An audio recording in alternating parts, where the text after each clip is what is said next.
ባለፉት 2 ወራት ከፍተኛ የሆነ የቤት ኪራይ ጭማሪ እየተደረገ መሆኑን ለማወቅ ችለናል። በአንዳንድ ቦታዎች ላይ የቤት ኪራይ ጭማሪው እስከ 67% መድረሱን ነው ያገኘነው መረጃ የሚያመለክተው። በሌላ በኩል ደግሞ የጡረታ አዲስ መረጃ ይፋ ተደርጓል። ከመዋጮ አሰባሰብና ከድርጅት ምዝገባ ጋር በተያያዘ አስተዳደሩ ችግሮች እያጋጠሙት መሆኑን ለማወቅ ተችሏል። የቤት ኪራይ ጭማሪ፣ የጡረታና የግንባታ ሕግን በተመለከተ ያገኘናቸውን አዳዲስ መረጃዎች አንድ በአንድ ወደ እናንተ እናደርሳለን። እስከ መጨረሻው አብራችሁን ቆዩ። በግል ድርጅቶች ውስጥ አነስተኛ መዋጮ እየተሰበሰበ ከፍተኛ የጡረታ አበል እየተወሰነ መሆኑ የጡረታ ፈንዱን ዘላቂነት ስጋት ውስጥ እንደጣለው ተሰምቷል። አንዳንድ ድርጅቶች ባልተገባ መንገድ ደሞዝን አሳንሶ በማሳወቃቸው ምክንያትም በጡረታ መዋጮ አሰባሰብ ሂደቱ ላይ ተጽዕኖ እየፈጠረ እንደሚገኝ ተነግሯል። የግል ድርጅት ሰራተኞች ማህበራዊ ዋስትና አስተዳደር ባለፉት 9 ወራት ውስጥ ከ203,000 በላይ አዳዲስ ሰራተኞችንና ከ30,000 በላይ ድርጅቶችን የእቅዱ አባል ማድረጉን አስታውቀዋል። አስተዳደሩ የባለመብቶች ተጠቃሚነትን በተመለከተ በአገልግሎት ወይም በዕድሜ፣ በጤና ጉድለት፣ በስራ ላይ ጉዳትና በሞት ለተተኪዎች በአጠቃላይ ለ5317 ባለመብቶች የጡረታ አበል ውሳኔ እንደሰጠም በሪፖርቱ ጠቁመዋል። ከመዋጮ አሰባሰብና ከድርጅት ምዝገባ ጋር በተያያዘ አስተዳደሩ ችግሮች እያጋጠሙት መሆኑን ነው በሪፖርቱ ያመለከተው። አንዳንድ ድርጅቶች ባልተገባ መንገድ ደሞዝን አሳንሶ በማሳወቃቸው ምክንያትም በጡረታ መዋጮ አሰባሰብ ሂደት ላይ ተጽዕኖ አሳድሯል ብሏል አስተዳደሩ። ከዚህ በተጨማሪ አነስተኛ መዋጮ እየተሰበሰበ ከፍተኛ የጡረታ አበል እየተወሰነ መሆኑ የጡረታ ፈንዱን ዘላቂነት ላይ ስጋት ላይ መጣሉን በአስተዳደሩ በችግርነት ተነስቷል። የግል ድርጅት ሰራተኞች ማህበራዊ ዋስትና አስተዳደር ዋና ስራ አስፈጻሚ አቶ አባተ ምትኩ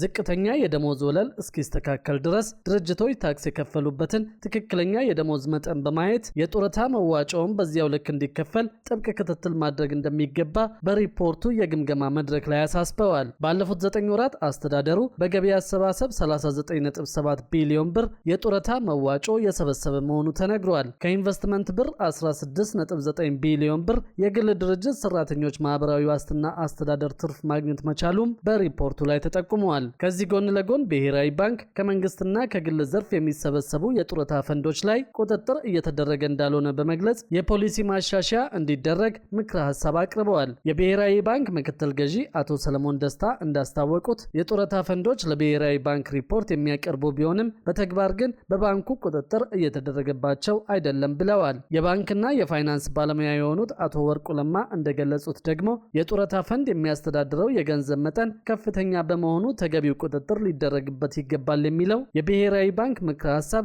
ተገቢ መሆኑን ጠቁመዋል። በሌላ በኩል ደግሞ ባለፉት 2 ወራት ብቻ ከፍተኛ የሆነ የቤት ኪራይ ጭማሪ እየተደረገ መሆኑን ለማወቅ ችለናል። በአንዳንድ ቦታዎች ላይ የቤት ኪራይ ጭማሪው እስከ 67% መድረሱን ነው ያገኘነው መረጃ የሚያመለክተው። በአዲስ አበባ ከተማ በተለይ ከ2 ወራት ወዲህ የመኖሪያ ቤት የኪራይ ዋጋ በከፍተኛ ሁኔታ መጨመሩን በከተማዋ የተለያዩ አካባቢዎች ነዋሪዎች ካሰባሰብነው መረጃዎች አውቀናል። በተለይ በጋራ መኖሪያ ቤቶች ላይ የተጋነነ የዋጋ ጭማሪ እየተደረገ መሆኑን የተረዳ ነው። በአያት ኮንዶሚኒየም ከ20 እስከ 22,000 ብር ኪራይ ይከፈልበት የነበረው ባለ 2 ክፍል መኝታ ቤት ወደ 30,000 ብርና ከዚያ በላይ አሻቅበዋል። እስከ 15,000 ብር ይከፈልበት የነበረው ባለ 1 መኝታ ክፍል ደግሞ እስከ 25,000 ብር መድረሱን እንዲሁም ስቱዲዮ ተብሎ የሚጠራው አንድ ወጥ የመኖሪያ ክፍል ከ10,000 ብር እስከ 16,000 ብር ገደማ ማሻቀቡን ምንጮች ነግረውናል።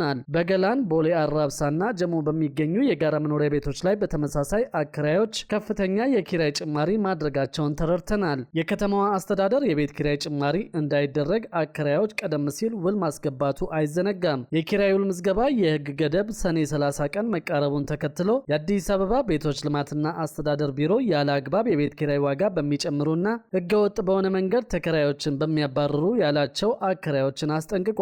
ቢሮ ይህንን ያለው አከራዮች ቤቱን ለራሴ ልጠቀምበት ነው ወይም ልሸጠው ስለፈለግኩ ነው የሚሉ ምክንያቶችን በመደርደር ተከራዮች እንዲለቁ እያስገደዱና ከፍተኛ የዋጋ ጭማሪ እየጠየቁ ነው የሚሉ ጥቆማዎች እንደደረሱት በመጠቆም ጭምር ነው። አከራዮች በራሳቸው ፍላጎት ብቻ የኪራይ ዋጋን መለወጥ እንደማይችሉም ነው የተገለጸው። የቢሮ ኃላፊ ወይዘሮ ቅድስት ወልደ ጊዮርጊስ ለሀገር ውስጥ መገናኛ ብዙሃን እንደገለጹት በመዲናዋ የቤት ኪራይ ገበያውን ለማረጋጋት በማዕከላዊ የመረጃ ቋት ወደ 500,000 የሚጠጉ የኪራይ ቤቶች መመዝገባቸውን ጠቁመዋል።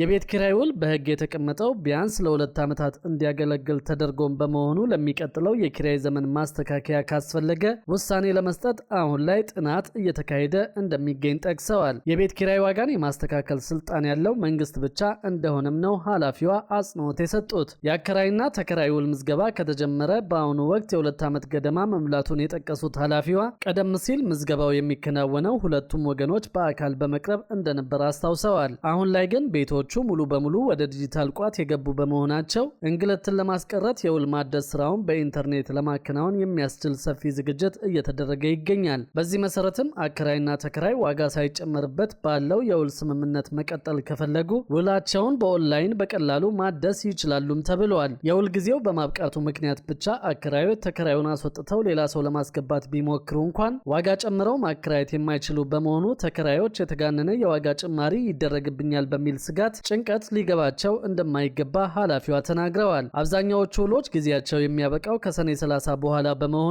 በውል ስምምነት ውስጥ እያሉ ዋጋ መጨመር ፈጽሞ እንደማይፈቀድም አጽንኦት ሰጠውታል። በአጠቃላይ በየ2 ዓመቱ የኪራይ ውልን በተገቢው መንገድ ማደስ ግዴታ ሲሆን አከራዮችም መብትና ግዴታቸውን ለይተው በማወቅ ህጋዊ አሰራሩን እንዲያከብሩ ጥሪ ቀርበዋል። በሌላ በኩል ደግሞ የአዲስ አበባ ህንፃ አስገንቢዎች የሰራተኞችን ደህንነት የሚቆጣጠር ባለሙያ እንዲመድቡ ግዴታ ሊጣልባቸው መሆኑ ታውቋል። በአዲስ አበባ ከተማ ህንፃ የሚያስገነቡ የሰራተኞችን ደህንነት የሚቆጣጠር ባለሙያ እንዲመድቡ እንደሚገደዱ የከተማዋ የግንባታ ፈቃድና ቁጥጥር ባለስልጣን የገለጸው። የአዲስ አበባ ከተማ አስተዳደር የግንባታ ፈቃድና ቁጥጥር ባለስልጣን ምክትል ዋና ዳይሬክተር ኢንጂነር አበበ ሸቱ እንደገለጹት በስራ ላይ የሚያጋጥም ሞትን ለመከላከልና የግንባታ ደህንነት መሰረታዊ አስፈላጊነትን ለማረጋገጥ የህንፃ አስገንቢዎች በዘርፉ የሰለጠነ የደህንነት ባለሙያ እንዲቀጥሩ ይገደዳሉ። ይህን ለማድረግ የሚያስችል መመሪያ እንደሚወጣ ገልጸው እያንዳንዱ የግንባታ ቦታም በህግ ተደግፎ የደህንነት ባለሙያ ይኖረዋል ብለዋል። በግንባታ ደህንነት የሰለጠኑ ባለሙያዎች ገበያ ውስጥ ምን ያህል ይገኛሉ ተብሎ ሲፈተሽም የተገኘው መጠን በቂ ያለመሆኑንና ጉድለት መኖሩን የጠቀሱት ኢንጂነር አበበ ለዚህም ሲባል በ7 ዙር ትርጉም ያለው ስልጠና መሰጠቱንና በቀጣይም 8ኛው ዙር እንደሚጀመር ተናግረዋል። በተያዘው የ2018 በጀት ዓመት 2000 ባለሙያዎችን ለማሰልጠን እቅድ ተይዞ እየተሰራ እንደሚገኝና ይህንን ለማሳካትም ከፍተኛ ርብርብ እየተደረገ እንደሚገኝ ተናግረዋል። የደህንነት ባለሙያዎችን ማሰማራት መቼ ይጀምራል ተብሎ ጥያቄ የቀረበላቸው ምክትል ዋና ዳይሬክተሩ ጊዜውን ከመግለጽ ተቆጥበዋል። ሆኖም 2000 ባለሙያዎች ከሰለጠኑ በአዲስ አበባ ውስጥ ለሚደረጉ ግንባታዎች በቂ ናቸው ተብሎ ስለሚታሰብ ወደ ህግ ማሻሻል እንደሚገባና ቅጥሩ ጎን ለጎን አብሮ እንደሚሰራ ገልጸዋል። አንድ ህንፃ ሲገነባ ኮንትራክተርና አማካሪ ባለሙያዎች የግድ መኖር አለባቸው። ስለዚህም የደህንነት ባለሙያ ግዴታ ያስፈልጋል ማለት ነው ብለዋል። የሚወጣው መመሪያ እያንዳንዱ ግንባታ ምን መስፈርቶችን ማሟላት አለበት የሚለውን የሚገልጹ ዓለም አቀፍና አህጉራዊ ነባራዊ ሁኔታዎችን ያገናዘቡ በትንሹ 17 ነጥቦች እንደሚኖሩት ተናግረዋል። ህንፃ ሲገነባ ከላይ ሊወድቁ የሚችሉ ቁሳቁሶችን መከላከል እንዲችል ዙሪያውን በደህንነት መረብ መጠበቅ አለበት የሚለው አንደኛው ሲሆን ባለሙያዎችን በተመለከተም የደህንነት ጫማ፣ የራስ ቅል መሸፈኛ፣ አንጸባራቂ ልብስ፣ የእጅ ጓንት ሊኖራቸው ይገባል ብለዋል። የአንድ ህንፃ ግንባታ እስከሚያልቅ ለአሳንሰር ተብለው የሚለዩ ክፍሎችን መድፈን አለባቸው ብለው ሰራተኞችን በደህንነት ባለሙያ ስለቀን ውሏቸው ማብራሪያ ተሰጥቷቸው ሊያሟሏቸው የሚገቡ የደህንነት መሳሪያዎችን እንዲጠቀሙ ተረጋግጦ ወደ ስራ እንዲገቡ የሚሉት ተጠቃሽ ነጥቦች መሆናቸውን ገልጸዋል።